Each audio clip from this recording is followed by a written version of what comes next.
Hi, this is Diego with Nav.com. We're here today with Sharita Humphrey, Thank money you. mentor. Thank So you for tell having us me. about you. How did you get into money mentoring? I actually got into money mentoring by default. I was a government employee who finally got my what I thought was my bucket list job Okay. after coming from homelessness, and it was that thing. Like when I started experiencing homelessness, I just knew that it was time for me to kind of do something else, something different when it came to our finances, because I wanted to break that generational lack in our family. So I decided to kind of just self-educate myself. Anything and everything that I can do, going to the library, picking up books, anything I could read online, I was definitely going to do the things that was going to be necessary to change my financial trajectory, and I was able to do that. And so with that, I was organically just sharing my story online and just sharing what I thought was just a online diary of my life, and people started to really be attracted to what was happening. And that is how I really got into just mentoring others about how I left my government job to do the work that I'm doing now. So you were an auditor and a Yes. tax examiner. So how Yes. did that experience directly influence what you do now? Because I know that you saw a lot of things during that Oh time. yeah, because I had the gift of the gift and the curse of being Yeah. able to see small business, mid-sized businesses, and also global business. But one of the things that I definitely saw was a lack of financial education and knowledge when it came to small businesses, especially those who are minority businesses. Because a lot of times we're following our passion, and what we think is our purpose, but we're not educated on what that meant. And a lot of times we saw a lot of businesses get into compliance issues, which ultimately decrease their bottom line because they're trying to pay the taxes that were due. And ultimately, a lot of times we unfortunately seen a lot of those businesses have to close their doors. So for me, it was just like, how can I help to combat what was happening? And so I couldn't do it as a public servant. Yeah. So I left my government job to start to educate people, especially consumers who were thinking about entrepreneurs or already entrepreneurs but are still in those early to emerging stages, to really help them to understand from an educational standpoint that their first matter of business is their personal finances, and how that has a direct impact on their business. Awesome.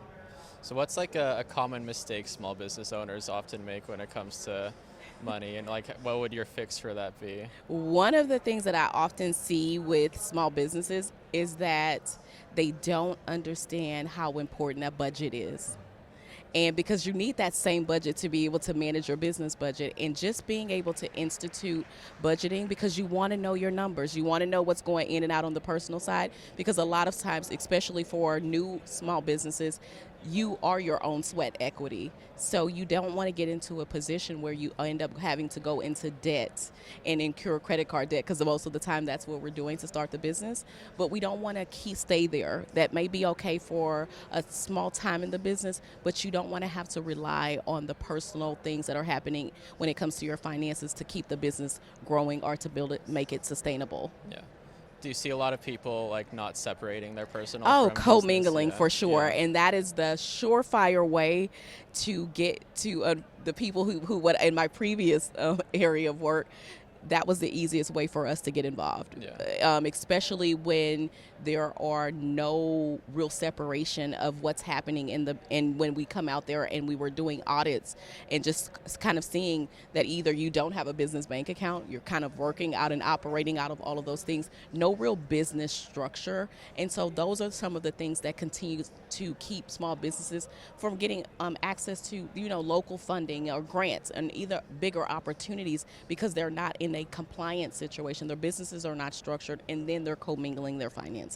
Always make sure that you're getting some type of referrals. Really know who, and make sure that whoever you hire to help manage your back office, especially when it comes to your taxes and quarterly filings and different things like that, make sure that they are someone that understands that you're a small business and you're wanting to grow, and can really show you and teach you about tax planning, because it's more than you just filing and paying taxes.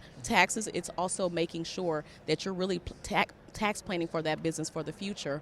And that's going to really help you to get into a situation where you're not paying so much out, because they can really be able to educate you and save things from you on the back end that you may not be knowledgeable about, but also not just jumping into S corp or C corp status, and you haven't made any money in the business. Yeah.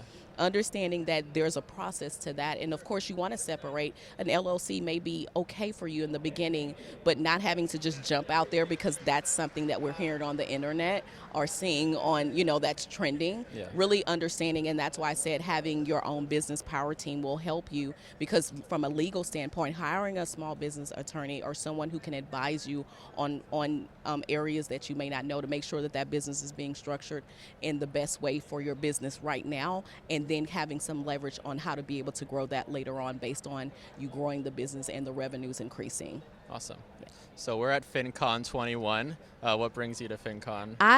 This is my 4th FinCon. Okay. Love the FinCon community. I always like to be able to make sure that I'm staying abreast of what's happening, learning from my peers, number one, meeting and getting to sit with Diego here, because I'm team NAV, because of course I'm working with small businesses. Even though I'm educating them on for personal finances and telling them how important it is and what the products that you have. So making sure that I alert my clients or share resources in great platforms like NAV, so that way they can really continue to get the education on their own, and they can have it at their fingertips if need be. Perfect. So where can people find you? Do you have anything to plug? Yes, they can find me at SharitaMHumphrey.com. Great. I have an amazing Facebook group where I'm giving all things business, financial, credit, and all the things that help people to truly create their own path to wealth. It's called the Money Mindset Movement. It's a great free Facebook group, so I'd love to be able to help and connect with others who are either thinking about taking that corporate leap or now in full-time entrepreneurship and just want to get some guidance on how to be able to build a sustainable business. Perfect. Well, this is Sharita Humphrey. Thank you so much for your time today and interviewing. Thank you. Great to speak with you. This is great. Thank you.